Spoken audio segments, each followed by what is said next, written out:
చిన్నప్పటి నుంచే నేను దేవుని నమ్ముకున్నటువంటి కుటుంబంలోనే పెరిగాను.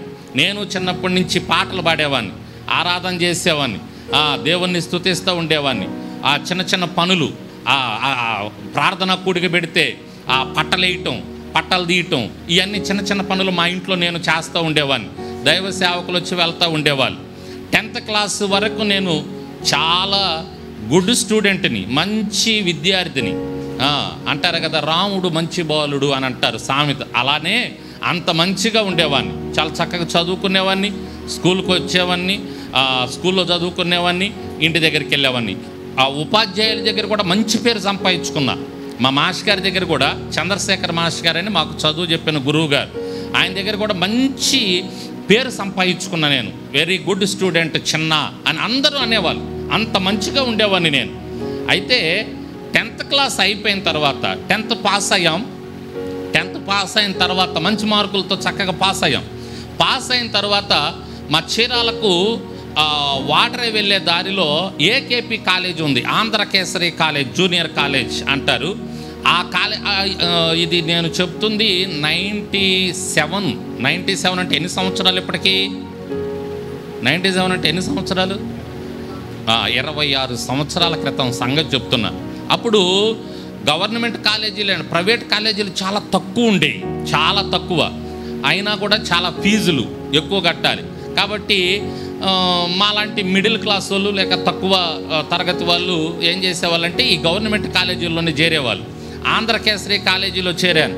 ఆంధ్రకేసరి కాలేజీలో నేను చేరిన తర్వాత 2 నెలల తర్వాత అసలు నేను 10th క్లాస్ వరకు ఉన్న పరిస్థితి వేరుకుంది, కాలేజీలో పరిస్థితి వేరుకుంది.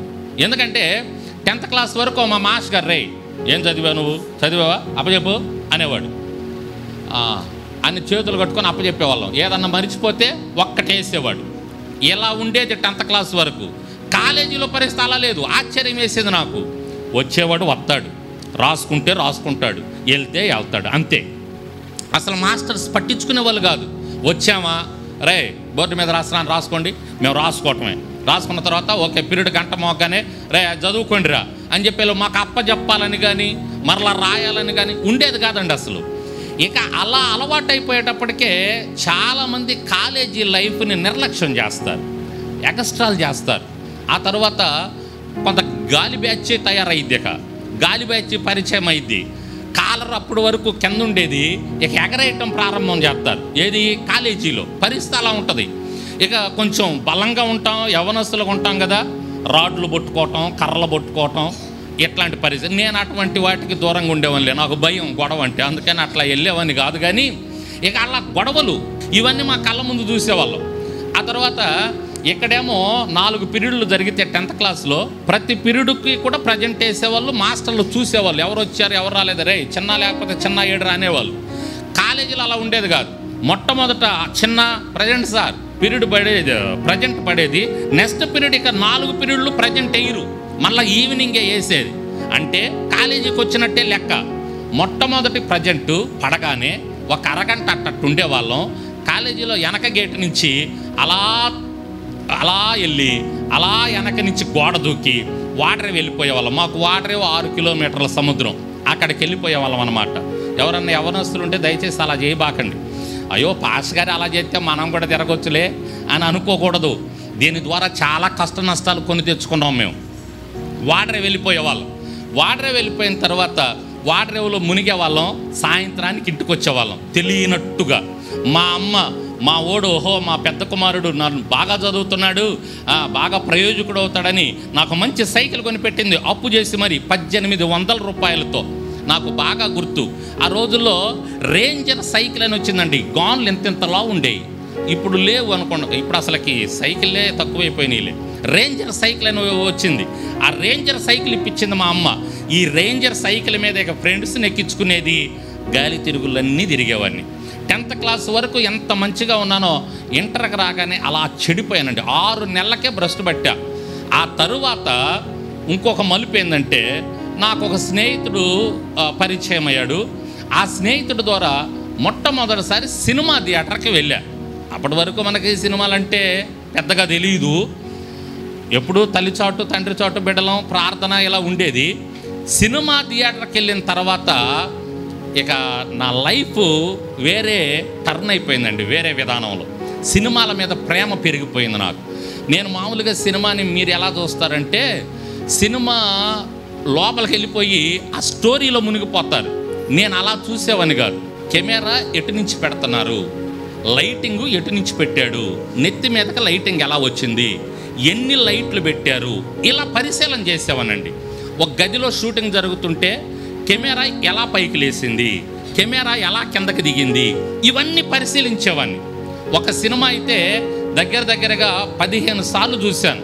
15 సార్లు కూడా ఒక షాట్ నాకు అర్థం కాల. ఆ సినిమాలో అసలు ఈ షాట్ ఇలా ఎలా పెట్టారు, ఈ కెమెరా ఎలా పెట్టారు, ఇదే ఆలోచనతో ఆ సినిమాను 15 సార్లు చూసాం, నేను నా స్నేహితుడు అనమాట. ఇలా ఆటోమేటిక్గా నాలోకి ఏమొచ్చేసిందంటే నటన అనేది, ఆ తర్వాత సినిమా ఎలా తీస్తున్నారు, డైరెక్షన్ డిపార్ట్మెంటు, అటు విశేషాలు ఏంటి, సినిమాలు పేపర్లు తీసుకోవటం, ఆ పేపర్లు చూడటం. ఆ రోజుల్లో స్వాతి అని ఒక పత్రిక వచ్చేది, మీకు ఎంతమందికి తెలుసో. 97, 98లో సినిమా వారపత్రికని సినిమాల గురించి చేసేవాళ్ళు. అందులో డైరెక్టర్స్ యొక్క ఇంటర్వ్యూలు వేసేవాళ్ళు. వాళ్ళు ఎలా చెప్తున్నారు, ఏం చెప్తున్నారు, ఇవన్నీ చదివేవాడిని. టీవీలు అయితే పెద్దగా లేవు ఆ రోజుల్లో. టీవీలు చాలా తక్కువ, అప్పటికి ఇన్ని ఛానల్స్ రాలా, ఏదో 1 అలా ఉండేవి. టీవీల ద్వారా తెలుసుకోవటం తక్కువ, కానీ ఈ సినిమా వారపత్రికలు వీటిల్ని తీసుకొచ్చుకునేది మా అమ్మ దగ్గర ఎట్టో మారం చేసి చదివి. ఇలా సినిమాల మీద ఎంత పిచ్చి పెరిగిపోయిందంటే, ఇక సినిమా లేకపోతే నేను ఉండలేను, సినిమాల్లో నటించకపోతే నేను ఉండలేను, సినిమాకి డైరెక్షన్ చేయకపోతే నేను ఉండలేను, నేను చచ్చిపోతాననే స్థాయికి వచ్చేసానండి. పిచ్చి అలా ఎక్కిచ్చేసాడు నాలో సైతాన్. నిష్ప్రయోజకుని చేసేసాడు నన్ను ఒక రకంగా. ఇక డైరెక్ట్గా మా నాన్న దగ్గరికి వెళ్ళి చెప్పా, నాన్న నేను సినిమా లేకపోతే ఉండలేనని. ఆయనకు ఒక్కసారి బెంబేలు ఎత్తిపోయాడు. సినిమా ఏంది, అసలు సినిమా అంటే పడదు, చక్కగా ప్రార్థనలు, సేవకులు వస్తున్నారు, చక్కగా ఇంట్లో ఎంత జరుగుతుంటే నువ్వేంటి. అప్పటికి మా నాన్న ఇల్లు కాకుండా పక్కన ఒక చిన్న మందిరం వేసాడు, ఒక చిన్న మందిరంలో జరుగుతున్న ఆరాధనలు. ఇంత బాగా ఇక్కడ పరిచర్య జరుగుతుంటే అప్పటికే మా నాన్న ఓల్డేజ్ హోమ్ కూడా ఏర్పాటు చేశాడు, వృద్ధుల ఆశ్రమం. ఇప్పటికీ వృద్ధుల ఆశ్రమాన్ని నడిపిస్తున్నాం. అప్పుడు ఒక 10 మంది వృద్ధులు ఉండేవాళ్ళు, అందులో ఒక 5గురు మంచంలోనే ఉంటారండి. మా నాన్న ఉదయాన్నే లేకపోవటం, ఆ వృద్ధులకి శుభ్రం చేయటం, కుష్టి వ్యాధులు ఉంటారనుకోండి, కుష్టి వ్యాధులకు శుభ్రం చేసి కడిగేవాడు, కట్లు కట్టేవాడు. పక్షవాత రోగులు ఉంటే 1, 2 కూడా చెప్పకూడదేమో, కానీ ఆయనే శుభ్రం చేసి శుభ్రంగా కడిగేవాడండి, శుభ్రంగా స్నానం చేయించేవాడు మా నాన్న. మా కళ్ళతో మేము చూసాం ఆ సేవని, ఆ దేవుడిచ్చిన సేవ, దాన్ని భారంతో ఇప్పుడు మేము కూడా కొనసాగిస్తూ ఉన్నాం. అప్పుడు 10 మంది ఉండేవాళ్ళు, ఇప్పుడు 100 మంది దాకా ఉంటున్నారు. ఇప్పుడు ఒక 30 మంది మంచంలోనే ఉంటారు. మా నాన్న అలా పరిచర్య చేశాడు. అలా వారికి శుభ్రం చేసి నోట్లో అన్నం పెట్టేవాడు. కొంతమంది తినేవాళ్ళు, కానీ కొంతమంది తినేవాళ్ళు కాదు, వాళ్ళకి నోట్లో అన్నం పెట్టేవాడు కలిపి. మా అమ్మేమో వంట చేసేది, మా నాన్నేమో నీళ్లు మోసుకురావటం, వాళ్ళకి శుభ్రం చేయటం, ఒక సంచి తగిలించుకోవటం, బజారుకి వెళ్ళటం, కాస్త పెద్దోళ్ళ దగ్గరికి వెళ్ళటం, ఆశ్రమం గురించి చెప్పటం, వాళ్ళు ఏదైనా సహాయం చేస్తే తీసుకొని రావటం, ఈ ముసలోళ్ళకి పెట్టడం. అలా ఒక ఓల్డేజ్ హోము, మందిరము, పరిచర్య జరుగుతున్న సమయంలో సాతాను నన్ను పట్టేసి సినిమాల మీద పిచ్చి పెరిగిపోయేటట్టు చేశాడు. ఇక మా నాన్నకు చెప్పాను నేను వెళ్తానని. అరే అసలు మన పద్ధతి ఏంటి, మనమేంటి, సినిమాలు ఏంటి అని చెబితే మా అమ్మ అసలు ససేమర ఒప్పుకోలా. చివరికి మా నాన్న కొంచెం నేనంటే ప్రేమ. మా నాన్నకి ఏం చెప్పానంటే, నాన్న సినిమాల్లోకి వెళ్ళాను అనుకో, బాగా సంపాదిస్తా, నాకు బాగా వచ్చేసిందా. నేనేమనుకున్నానంటే, నాకు బాగా తెలిసిపోయింది అనుకుంటున్నా సినిమా. అక్కడికి వెళ్ళాక కానీ అర్థం కాల ఆ సినిమా ఎంత ఉంటుందో అని, సినిమా లోకం. నాకు సినిమా మొత్తం వచ్చేసింది నాన్న, నేను ఎల్లకానే డైరెక్షన్ చేసేస్తా, డబ్బులు సంపాదిస్తా, చక్కగా నువ్వు వాళ్ళ ఇళ్ళకి అడగాల్సిన అవసరంలా, ఆశ్రమానికి నేనే ఇస్తా కొన్ని లక్షల రూపాయలు, ఏం ఇబ్బంది లేదు, బాగా జరిగిద్ది అని చెప్పా. మా నాన్న వేరే రకంగా ఆలోచించాడు. ఏదైతేనేమిలే, వృత్తి కదా, ఆయనకు కూడా మిడిమిడి జ్ఞానం, వృత్తే కదా, ఏదో ఒకటి చేసుకుంటాడులే, డబ్బులు తీసుకొస్తాడు, ఆశ్రమానికి ఉపయోగపడిద్ది అనుకున్నాడు మా నాన్న. సరే నాయన అని చెప్పేసి, అప్పుడు మా నాన్నకు తెలిసిన ఒక ఫ్రెండు, మా చీరాలకి 6 కిలోమీటర్ల దూరంలో కారంచేడు అనే ఊరు, ఎంతమందికి తెలుసో కారంచేడు, రామానాయుడు ఊరు. ఆ రామానాయుడు గారికి తెలిసిన ఆయన మా నాన్నకు కొంచెం తెలుసు, పరిచయం. ఆయన్ని పట్టుకొని రామానాయుడు స్టూడియోలో కలర్ ల్యాబ్లో నన్ను ఒక పనికి కుదిరిచ్చాడు. అలా ముందు అక్కడికి వెళ్ళాను అనమాట. అది నాచారం దగ్గర ఉండేది. అది నాచారం అప్పుడు ఇండస్ట్రియల్ ఏరియా ఉండేది. హైదరాబాద్ ఎంతమందికి తెలుసో, తార్నాక దాటాక నాచారం ఉండేదన్నమాట, లోపలికి ఉండేది. ఆ నాచారం కలర్ ల్యాబ్లో రామానాయుడు ఈ ప్రింటింగ్, ఆయన సినిమాలన్నిటికీ ప్రింటింగ్ అక్కడ జరిగేది, మిషన్స్. ఆ మిషన్స్ దగ్గర పనికి వెళ్ళానండి. ఆ సమయంలో సూర్యవంశం అనేటటువంటి సినిమా, జెమిని అనేటటువంటి సినిమా, గణేష్ అనేటటువంటి సినిమా, ఈ వెంకటేష్ సినిమాలకన్నిటికీ నేనే అక్కడ ప్రింటింగ్ వేసేవాడిని అనమాట. అంటే చాలామంది వర్కర్స్ ఉంటారు, నేను కూడా ఆ మిషన్ దగ్గర పని చేసేవాడిని.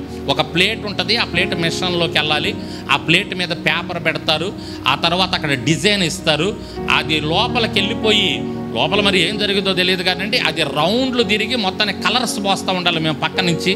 ఆ కలర్స్ అవన్నీ కలిసి బయటికి ఎలా వస్తుందంటే సినిమా వాల్ పోస్టర్ బయటకు వస్తుంది అనమాట ఆ మిషన్లో నుంచి. మళ్ళీ దాన్ని హడావుడిగా దాన్ని తీయటం, దాన్ని ఆరబెట్టడం, ఆ ప్లేట్ తీసుకెళ్ళటం, ఆ ప్లేట్కు మళ్ళీ వేరే మిషన్ ఉంటుంది, ఆ మిషన్ మీద పెట్టడం, ఆ ప్లేట్ను శుభ్రం చేయటం, గోళీలు లాంటివి ఉంటాయి అన్నమాట, దాన్ని పోయటం, ఒక పౌడర్ ఉంటుంది, ఆ పౌడర్ వేయటం, మళ్ళీ ఆ ప్లేట్ను శుభ్రం చేసి కడగటం, ఒక 5 నిమిషాల తర్వాత మళ్ళీ తీసుకురావటం, దాన్ని ఆరబెట్టడం, దాని మీద పేపర్ పెట్టడం, మళ్ళీ మిషన్లోకి పంపించటం.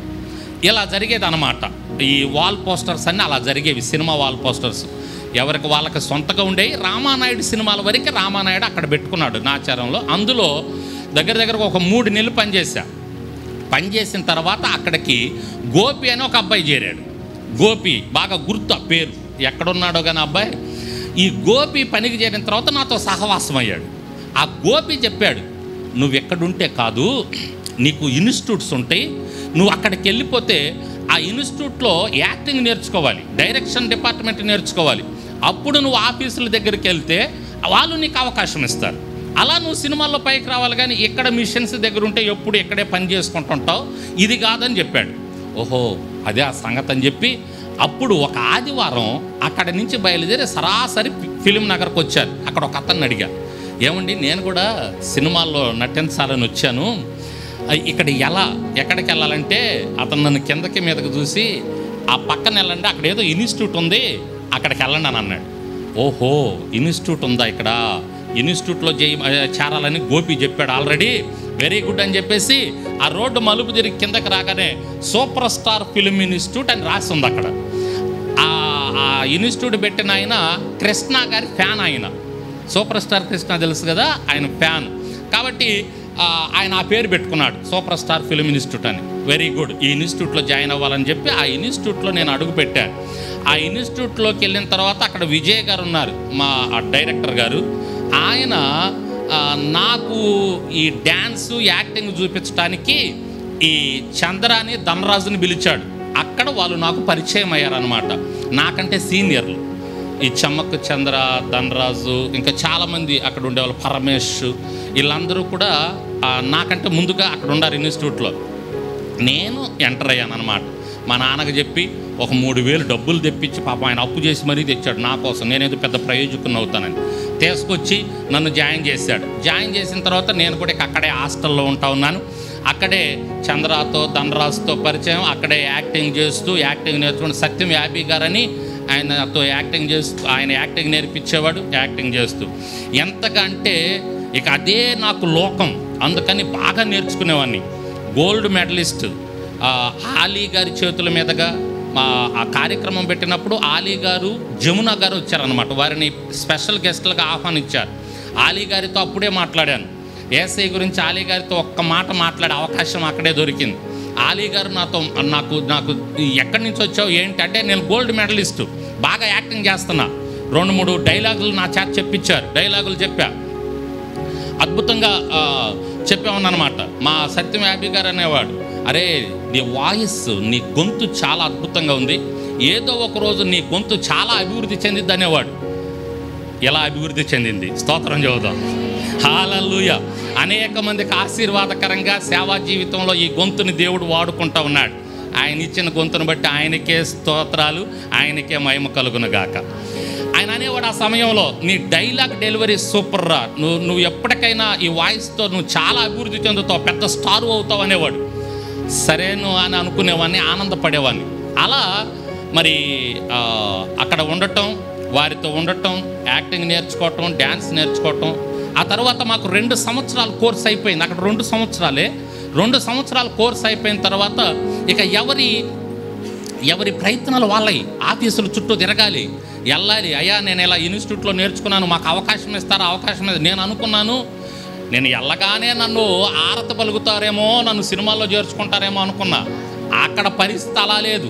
నేను పూర్తిగా వ్యతిరేకం. ఎవరు పట్టించుకోరు అక్కడ. పాపం ఆ జూబ్లీ హిల్స్, ఆ కృష్ణానగరు, ఆ బంజారా హిల్స్, ఆ ఫిలిం నగరు, ఆ యూసుఫ్ కూడా, అమీర్పేట, ఆ ఏరియాల్లోనండి టీకి కూడా లేక పాపం ఇబ్బందులు పడుతూ ఉంటారు. టీకి లేక కూడా తిరుగుతూ ఉంటారు పాపం. ఎవరు టీ ఇస్తారా అని.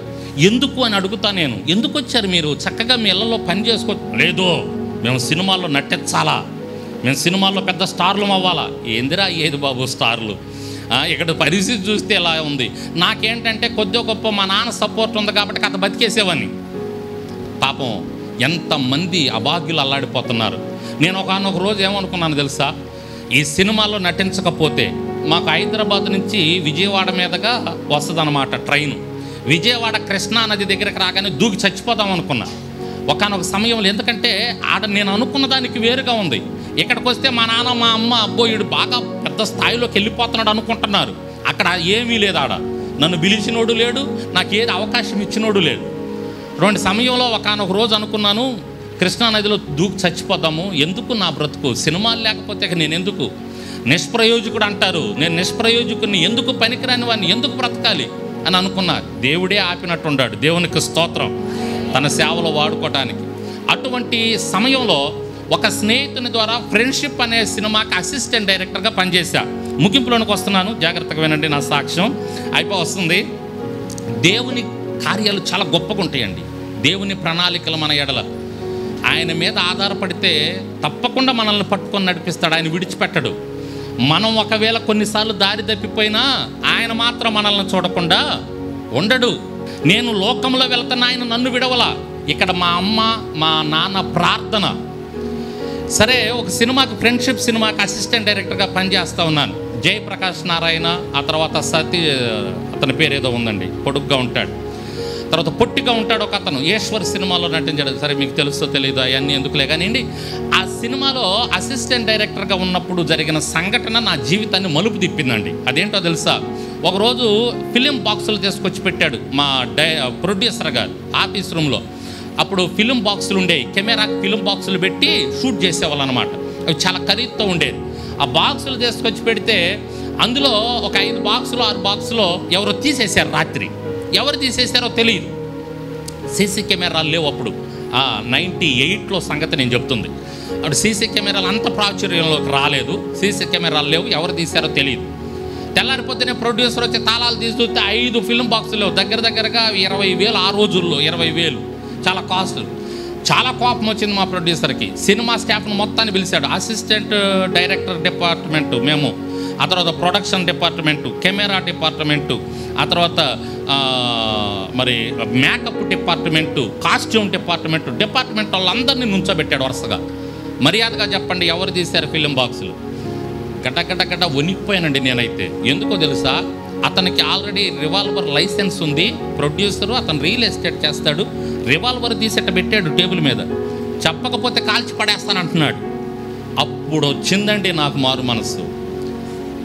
పందుల పొట్టు తినేటప్పుడు తప్పిపోయిన కుమారుడికి ఎలా వచ్చిందో మారు మనసు, వాడి ముందు చేతులు కట్టుకొని నుంచున్నప్పుడు వచ్చింది మారు మనసు. అరే ఏంటి నా బ్రతుకు, నా తండ్రి ఇంటి దగ్గర ఎంతమంది బ్రతుకుతున్నారు, ఎంతమంది వృద్ధులకి మా నాన్న భోజనం పెడుతున్నాడు, ఎంత పరిచర్య జరుగుతుంది, ఏంటి నా బ్రతుకు ఎలా అయిపోయింది, వీడి ముందు చేతులు కట్టుకొని ఉన్నానేంది అని అక్కడ కలిగింది నాకు మారు మనసు.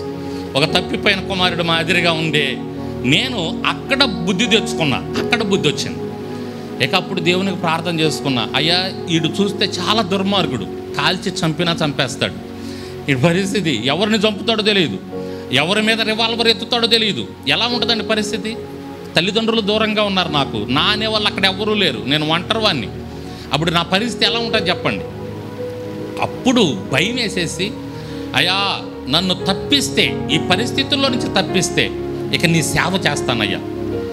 అప్పటికి నాకు మ్యారేజ్ అయిందండి హైదరాబాదులో. నేను హైదరాబాదులోనే ఉంటానని చెప్పి హైదరాబాద్ రామంతపూర్లో వెంకటనగర్లో ఉండేటటువంటి అమ్మాయిని చూసి మా నాన్న స్నేహితుడి ద్వారా తెలిసిన వాళ్ళు అన్నమాట. వాళ్ళని చూసి నాకు మా నాన్న వివాహం జరిపించాడు. వివాహం జరిపించిన తర్వాత నాకు పాప పుట్టింది. పాపకి 3 నెలలు అనుకుంటాను అప్పుడు, మా పెద్దమ్మాయికి రమ్యకి. ఆ 3 నెలల టైంలో నేను ఈ అసిస్టెంట్ డైరెక్టర్గా వర్క్ చేస్తున్నా. అమ్మాయేమో మా అత్తమ్మ వాళ్ళ ఇంటి దగ్గర ఉంది, వెంకటరెడ్డి నగర్లో. నేను అప్పుడు ఒక తీర్మానం తీసుకున్నా, ప్రభువా ఈ పరిస్థితుల్లో నుంచి తప్పించయ్యా, నేను ఇక నీ మాట వింటాను, నీ దగ్గరికి వస్తాను, ఇక సినిమాలు నాకు వద్దు ప్రభు అని. అక్కడ మారు మనసు వచ్చిందండి నాకు. వెళ్ళిపోమన్నారు. సాయంత్రానికి విషయం తేలాలి, పోలీసులు చెప్పారు. నా రూమ్ ఉంది, నా రూమ్కి వచ్చేసాను. నా రూమ్కి వచ్చి ఇక ఏడుపులే, నాకు భయంకరంగా ఏడుస్తున్నా. ఏంటి బ్రో, నేను ఒంటరి వన్నయ్యా, ఇక్కడ ఎవరికి చెప్పుకునేది. ఈ యూసఫ్ గూడలో ఉండేవాడిని. యూసఫ్ గూడలో పార్క్ ఉండే, ఆ పార్క్ పక్కనే ఒక ఇంటి మీద చిన్న రూమ్ రెంట్కు తీసుకొని ఉండేవాడిని. ఆ రెంట్కు ఉంటూ అక్కడే మంచినీళ్ళ దగ్గర పడుకునేవాడిని. ఒక్కొక్క నైటు మా ఇంటికి చెప్పేవాడిని కాదు, నేను బాగానే ఉన్నానని చెప్పేవాడిని. నాకు ఇక్కడ ఒక ఫ్రెండ్ దొరికాడు, తింటున్నాను, హ్యాపీగా ఉంటున్నానని చెప్పేవాడిని. అంతకుముందు రూమ్లో చంద్రాతో ధనరాజుతో కలిసి ఉన్నాను. వాళ్ళు వేరే కొంచెం వాళ్ళు డెవలప్ అయ్యారు, వేరే వాళ్ళకి డ్యాన్స్ నేర్పిస్తా. నేను ఈ డిపార్ట్మెంట్లోకి వచ్చాను, యూఎస్ఎఫ్ కూడా వచ్చేసా. అక్కడ రూమ్లో ఉండేవాడిని. చాలా ఇబ్బంది పడేవాడిని, చాలా ఇబ్బందిగా ఉండేది. దేవుణ్ణి విడిచిపెడితే ఇబ్బందేనండి, పందులు పొట్టే గతి. స్తోత్రం. అట్లాంటి పరిస్థితికి దిగజారిపోయిన నన్ను నేను ప్రార్థన చేసుకుంటూ ఏడుస్తూ ఉంటే నాతో పాటు ఇంకొక అసిస్టెంట్ డైరెక్టర్ వచ్చాడు పరిగెత్తుకుంటా నా దగ్గరికి. మేమిద్దరం బాగా క్లోజ్గా ఉండేవాళ్ళం. అతని పేరు మురళి. అతను వచ్చి చిన్న ఏం జరిగిందో తెలుసా? ఏం జరిగింది తెలిసిపోయింది, మన ప్రొడక్షన్ మేనేజర్ తీశాడంట, ఇబ్బంది ఏం లేదు, మనల్ని అందరిని వదిలిపెట్టేశారు, వాడిని పట్టుకొని వెళ్ళారన్నాడు. ప్రభువా దేవా స్తోత్రం అనుకున్నప్పుడు హల్లెలూయా అయ్యా, ఇక చాలయ్యా. ఇక అక్కడ ఎత్తానండి. ఏంటిది మొత్తం మూటా ముల్లి సరితే అక్కడ అక్కడ ఎత్తటం ఆ మూటా ముల్లి తీసుకెళ్ళి అదంతా సామానంతా తీసుకెళ్ళి మా అత్తమ్మ వాళ్ళ ఇంట్లో పడేసి అప్పుడు చీరాలు వచ్చేసాను. చీరాలు మా ఇంటికి వచ్చాను. మా ఇంటికి వచ్చిన తర్వాత ఏం చేయాలి, నేను దేవుని సేవ చేయాలా లేకపోతే వేరే పని చేయాలా? ఇక అంతే, సినిమాల గోలక లేదు, భయం, సినిమా అంటేనే భయం వచ్చేసింది. ఏం చేయాలి అని ఆలోచన చేస్తూ ఉన్నప్పుడు మా భార్య నేను ఇద్దరం మాట్లాడుకున్నాం, కాయనేద్దాం, కాయనేసి బొమ్మ పడితే దేవుని సేవ చేద్దాం, అచ్చు పడితే ఏదన్నా పని చేద్దాం అని చెప్పి దేవుని దగ్గర అడుగుదాము అని ఒక 2 రూపాయల కాయను తీసుకున్నాం. నేను తీసుకున్నాను కదా అని మీరు ఎల్లకెళ్ళి తీసుకోబారు, అది నాకు దేవునికి ఒప్పందం, అందరికీ కాదు. ఒకవేళ మీకు అలా అంటే ఓకే చెయ్యండి, కానీ పునీత్ కుమార్ పాస్ గారు చేశాడు, చీరాల నుంచి వచ్చి చెప్పాడు, నేను చేస్తానని చెప్పి మీరు కూడా ఒక కాయను తీసుకెళ్ళి నా భర్త ఏమైద్దయ్యా, నా భర్తకి నాకని కాయనేసి అది ఏదో పడిపోయి మీరు నన్ను తిట్టుకొని దయచేసి చేయబాకండి. స్తోత్రం చేద్దాం హల్లెలూయా. మేము అలా అనుకున్నాం. అయ్యా నువ్వు సూచన చూపిస్తావు కదా, గిద్యోనుకు చూపించావు కదా, అలాగే మాకు చూపించు. ఆ గొర్రె బొచ్చు తడవద్దంటే తడవాలి అంటే తడిసింది, చుట్టూ తడవద్దంటే చుట్టూ తడవాలి అంటే తడిసింది. ఇలా గిద్యోనికి సూచన చూపించావుగా, మాకు కూడా చూపించవా? తలక పోసుకొని నేను నా భార్య వెళ్ళి మందిరంలో కూర్చొని ఆ 2 రూపాయల కాయను ప్రార్థన చేసుకొని వేసామండి. ముందు 3 సార్లు వేద్దాం అనుకున్నాం. 2 సార్లు బొమ్మ పడితే సేవ, ఒక్కసారి అచ్చు పడితే పని చేస్తా, లేకపోతే 2 సార్లు అచ్చు పడితే పని చేస్తా, ఒక్కసారి బొమ్మ పడితే సేవ వదిలేస్తా. ఇది ఒప్పందం. ఇలా వచ్చాము. మందిరంలోకి వచ్చే మోకాలు వేసిన తర్వాత నేనేమన్నానంటే, ఇలా కాదులే, ఒక్కసారే వేద్దాం, బొమ్మ పడితే దేవుని పని చేస్తా, అచ్చు పడితే ఇక లేదు, వేరే ఏదన్నా పని చేస్తా, మిమ్మల్ని పోషిస్తా, లేకపోతే ఈ ఓల్డ్ ఏజ్ హోమ్, ఈ ఆశ్రమాన్ని నడిపిస్తా, అలా ముందుకెళ్తా అని చెప్పి తీర్మానం తీసుకొని కాయనేసామండి. ప్రార్థన చేసుకొని కాయనేసిన తర్వాత మాట్లాడటానికి మాటలు లేవు, గడగడ వణికిపోయాము ఇద్దరం. ఎందుకంటే అక్కడ బొమ్మ పడి ఉంది. స్తోత్రం చెబుదాం హల్లెలూయా. మీకు విషయం తెలుసా? ఆ తర్వాత మరలా ఆ కాయను కావాలని మా ఆవిడని పంపించి 2-3 సార్లు వేసా, అచ్చే పడిందండి. హల్లెలూయా. అని ఇది బొమ్మ పడిద్దా, అసలు ఆ తర్వాత అచ్చు పడిద్దని ట్రైల్ కూడా వేసా, ఆ తర్వాత అచ్చు పడింది. ఆ సమయంలో బొమ్మ అంటే నాతో దేవుడు మాట్లాడినట్టే అనిపించిందండి, నువ్వు నా సేవ చేయని. ఇది 2009వ సంవత్సరము ఆగస్టు 6వ తారీఖున జరిగినటువంటి సంఘటన. నా పుట్టినరోజు ఆ రోజు, అదే రోజు ఈ కార్యక్రమం కూడా చేశాను. 2019 ఆగస్టు 6వ తారీఖు ఇక అప్పుడు పరిపూర్ణంగా సేవలోకి నిర్ణయించుకున్నానండి. స్తోత్రం చెప్పండి. అప్పటి నుంచి సేవ జరిగిస్తున్నాను. ఇప్పటికీ దగ్గరగా 13 సంవత్సరాలు దేవుని కృపలో సేవ జరిగిస్తున్నాను. నేను సేవలోకి వచ్చినప్పుడు మరి 4 గోడల మందిరం తప్పితే ఏమీ లేదు. ఒక్క మైక్ లేదు, ఓ డ్రమ్ము కూడా లేదు సరిగా. నేను సేవలోకి వచ్చినప్పుడు నాకంటే ముందు సేవ చేస్తున్నటువంటి దైవజనుడు నన్ను అభిషేకించి ఆయన వెళ్ళిపోయాడు. ఇక నేను సేవ స్టార్ట్ చేశాను. అక్కడికి 5గురు వచ్చేవాళ్ళు. మా కుటుంబం 5గురు. మా కుటుంబానికి 5గురికే వాక్యం చెప్పేవాడిని. అవి వచ్చేదాన్ని 2 మాటలు వాళ్ళకి బైబిల్ చదివి చెబుతూ ఉండేవాడిని అన్నమాట. డ్రమ్ ఉండేది కాదు, మైక్ లేదు, ఏమీ లేదు. నమ్మకంగా ప్రతి రూపాయి దేవునికి నమ్మకంగా ఖర్చు పెట్టేవాడినండి. నమ్మకంగా తీసేవాడిని, నమ్మకంగా దేవుని కొరకు వాడేవాడిని. నేను తిన్నా తినకపోయినా ఆ ఉన్నంతలోనే ఒక చిన్న ఫ్లవర్ వాజ్ తీసుకొచ్చి పెట్టేవాడిని. ఒక చిన్న ఫ్లవర్ వాజ్ అది తీసుకొచ్చి పెట్టి మురిసిపోయేవాడిని. నా మందిరంలో ఫ్లవర్ వాజ్ వచ్చిందని. ఆ తర్వాత చిన్న డ్రమ్ము కొన్నా, ఆ డ్రమ్ము వాయిస్తూ ఉండేవాడిని. డ్రమ్ము నేర్చుకున్నా వాయించడం ఒక 3 నెలలు డ్రమ్ము వాయిస్తూ ఉండేవాడిని. ఆ తర్వాత కాంగో కొన్నాను, చిన్నగా కాంగో నేర్చుకుంటా. 80 యాంప్లిఫైర్ కొన్నాను, చిన్నది. ఆ 80 యాంప్లిఫైర్ కొంతకాలం వాడిన తర్వాత 250 యాంప్లిఫైర్ కొన్నా. 250 యాంప్లిఫైర్ పోయింది, 400 కొన్నా. ఇప్పుడు 400 పోయి యాంపులు వచ్చేసినాయి. దేవునికి స్తోత్రం. డ్రమ్ము పోయి కాంగో వచ్చింది, కాంగో పోయి చిన్న ప్యాడ్ వచ్చింది, ప్యాడ్ పోయి చిన్న క్యాష్ వచ్చింది. ఇప్పుడు అన్నీ వచ్చేసినాయి. దేవునికి స్తోత్రం. నెలకొచ్చి కొన్ని లక్షల రూపాయలు ఈ చేత్తో వాడటానికి దేవుడు కృప చూపించాడు. డబ్బులు ఇచ్చాడని నేను అనటం లేదు, డబ్బుల కోసం కాదు, కానీ దేవుని నమ్ముకుంటే ఎంత ఆశీర్వదిస్తాడో ఆయన. 2 కాస్త 200 మందికి సువార్తను ప్రకటించే భాగ్యాన్ని ఇస్తున్నాడు. 200 మంది నాడు పెడితే టీవీ కార్యక్రమం, టీవీ పరిచర్య చేయడానికి దేవుడు కృప చూపించాడు. మా లోకల్ ఛానల్ దగ్గర 18 మండలాలు నా సువార్త, నా వాక్యం వెళ్ళింది. అది పక్కన పెడితే ఇప్పుడు యూట్యూబ్ ద్వారా అనేక మంది ఆశీర్వదించబడటానికి, కొన్ని వేల మంది సబ్స్క్రైబర్స్ అవ్వటానికి, కొన్ని వేల మందికి సువార్త వెళ్ళటానికి, ఎంతమంది ఫోన్లో. అంతేకాకుండా అనేక ప్రాంతాల్లో దేవుడు వాడుకుంటున్నాడు, తన సాక్షిగా వాడుకుంటున్నాడు. పాత రోత బ్రతుకు, సినిమా ప్రపంచం, సినిమా లోకం ఒక పెంటని చెప్పు. నా సేవ, నాలో నడిచే జీవితం అద్భుతమైనదని అనేక మందికి తెలియజేయని అనేక ప్రాంతాలకు నడిపిస్తున్నాడు. అనేక మంది మధ్య తన సాక్షిగా వాడుకుంటున్నాడు. దేవునికి మహిమ కలుగును గాక. ఈ దినం మీ మధ్యలోనూ కూడా నడిపించాడు. కొంచెం సమయం ఎక్కువైనా మీరు విన్నారు, చాలా సంతోషం. అయితే ఒకటి చెప్తున్నాను, దేవుణ్ణి పట్టుకుంటే ఆయన అద్భుతంగా నడిపిస్తాడండి. అంతే. మన దేవుడు గొప్ప దేవుడు అండి. ఆయన పట్టుకున్న వాళ్ళని ఎవ్వరిని విడిచిపెట్టడు. పొద్దున కూడా చెప్పాను, మరలా చెప్తున్నాను, దేవుని చిత్తమైతే మరలా మిమ్మల్ని కలుస్తానో కలవలేనో తెలియదు, కానీ చివరిగా చెప్పేది ఏంటంటే యేసయ్య గొప్ప దేవుడు అండి. అంతే. ఆయన గొప్ప దేవుడు. ఆయన్ని పట్టుకుంటే మరణము వరకు మీరు విడిచిపెట్టనయ్యా, నువ్వే నా దేవుడు అని మీరు పట్టుకుంటే ఆయన మీకంటే గొప్పగా మిమ్మల్ని పట్టుకొని, మీకంటే గొప్పగా ఆయన మీ జీవితంలో గొప్ప కార్యాలు, అద్భుత కార్యాలు జరిగిస్తూ అనూహ్యంగా అద్భుతంగా మిమ్మల్ని నడిపించే దేవుడు అండి. గట్టిగా చప్పట్లు కొట్టి దేవుని నామాన్ని మహిమపరచండి. దేవునికి మహిమ కలుగునుగాక. ప్రార్థన చేయండి మా కొరకు, మా బిడ్డల యవనస్తుల కొరకు ప్రార్థన చేయండి. మరి మా పాస్టర్ గారు నాతో పాటు సేవ చేస్తూ ఉన్నారు, వారు కూడా. ఆ తర్వాత వృద్ధులు, చిన్న బిడ్డలు, ఓ పెద్ద పరిచర్య దేవుని కృపలో జరుగుతూ ఉంది. కాబట్టి మా కొరకు, మా పరిచర్యల కొరకు ప్రార్థన చేయాలని ప్రేమతో మీకు తెలియజేసుకుంటూ ఈ మాటలు ముగిస్తూ ఉన్నాను. మా తండ్రి గారు చనిపోయారు, దేవుని దగ్గరికి వెళ్ళారు. మా అమ్మగారు ఉన్నారు సజీవంగా. వారి ఆరోగ్యం కొరకు కూడా ప్రార్థన చేయండి. నా భార్య కొరకు ప్రార్థన చేయండి, నా బిడ్డల కొరకు, మీ అందరి కొరకు కూడా మేము ప్రార్థన చేస్తాం.